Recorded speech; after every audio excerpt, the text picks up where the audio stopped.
নমস্কার বন্ধুরা, আশা করি আপনারা সকলেই ভালো আছেন। আমার এই ব্লগে আপনাদের স্বাগত।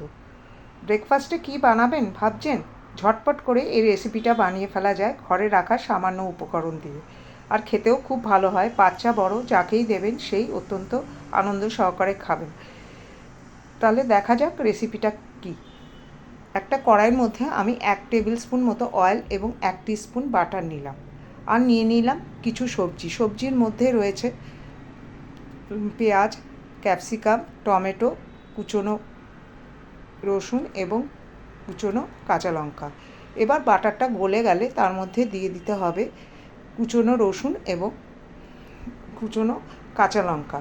সবগুলো একটু ভাজা ভাজা হয়ে গেলে তার মধ্যে দিয়ে দিতে হবে কেটে রাখা পেঁয়াজগুলো। পেঁয়াজগুলো ভালো করে তেলের সঙ্গে ভালো করে ভাজা ভাজা করে নিতে হবে। একটুখানি পেঁয়াজটা নরম হলে তার মধ্যে দিয়ে দিতে হবে কেটে রাখা ক্যাপসিকাম।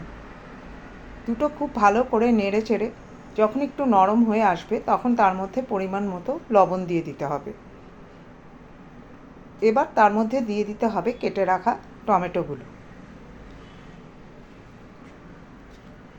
এই সব সবজি আমাদের বাড়িতে সকলের কাছেই থাকে, তাই চটপট করে এটা বানিয়ে ফেলা যায় এই ব্রেকফাস্টটা। এবার টমেটোগুলো সামান্য নরম হয়ে এলে তার মধ্যে দিয়ে দিতে হবে কাশ্মীরি লাল লঙ্কার গুঁড়ো। এটা আমি কালারের জন্য ব্যবহার করেছি।